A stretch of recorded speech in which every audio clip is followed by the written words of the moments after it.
Hey, what's up everybody? My name is Zelkenon, bringing you another Smite Super Builds, and today's episode is Neith. This is more oriented for the Conquest Hunter dual lane role, but this build could work in other game modes. But real quickly, let's go over the items itself. So actives, this is the standard actives for hunters, is getting the beads and sprint. This allows you to chase and or escape rather easily. Heartseeker will be the starter item. Main reason is it's really high rewards, but I'm just going to say this now: if you're not that good as a hunter or you're having bad luck and you're dying a lot, sell this item. Reason being is, you know, all those stacks you worked really hard towards, well, it gets cut in half of your current stacks when you die, so that makes this item completely useless and just sucky if you're going to keep dying. So if you notice you're dying pretty often, go ahead and sell this and exchange that for a Devourer's Gloves. This is the much safer route for the hunter, delivering you a lot of power and lifesteal by the basis, and also the passive it gangs rather quickly on stacks. Yes, it's 60 stacks, it's 10 more than Heartseeker, but it's the much safer route, and it's more guaranteed of power. So but if you're really good, then Heartseeker is a much better way to go due to the movement speed movement speed and the power. So it's a really great item, and it's also really cheap. So instead of Deathbringers, when you start in Conquest, get Deathsoul. This allows you for much more sustain in your lane, allowing you to out-sustain the enemy hunter in the dual lane, or whoever else is clearing the lane on the opposite side. You can gain more XP and gold just by sustaining, really.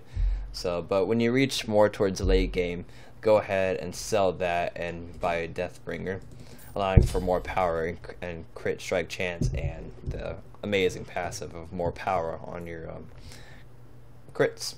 So warrior type A is the standard, penetration, whatever.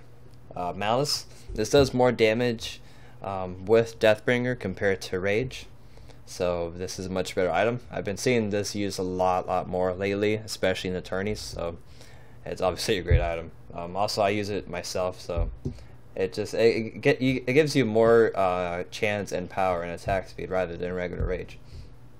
Next we have Bloodforged.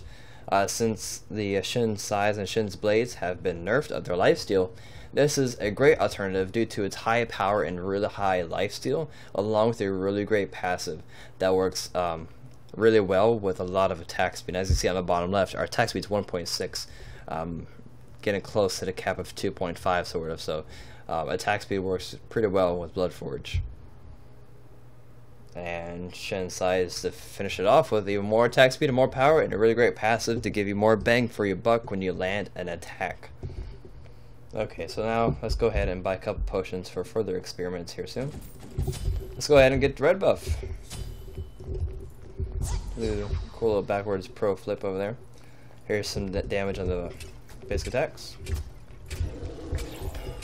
Nice, some 840 crits. Red buff with 306 physical power. Let's do some more damage testing. 916, 930, 944. Yeah, there you go. Those are the crits that I like to see. As you see, Bloodforge buff works really well with each basic attack, allowing for more damage and just an insane amount of lifesteal with just one item. Is ridiculous. So let's go ahead and pop our two potions. That's 1 330 and elixir 399.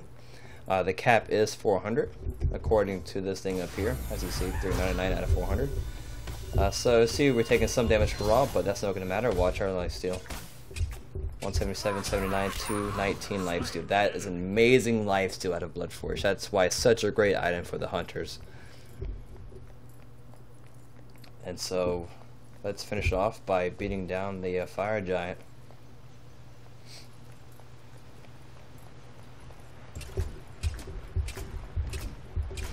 We do less damage because it is fire giant.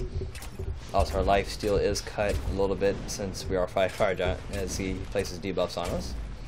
But as you see, it's fairly good damage on fire giant. So now we have fire giant buff, and our attack power is at apparently 471. Let's go ahead and get beat down this. Watch this. Yeah, Those are the crits we all know and love. 1300 crits, really close to 1400 crits. Those are amazing crits. And this is all doable in a lengthy Conquest match, and if you get fed, that just goes to work with 1400 crits. And so that would pretty much wrap it up for Neith super builds. You can apply this build to any hunters in Conquest. It works really well. It's pretty much a standard build for the hunters, and as you can see, it works really, really well. So thanks for watching, and I'll see you guys later. Oh, and one more thing, if you guys want to see any other builds for any other gods, let me know in the comment section below, and peace.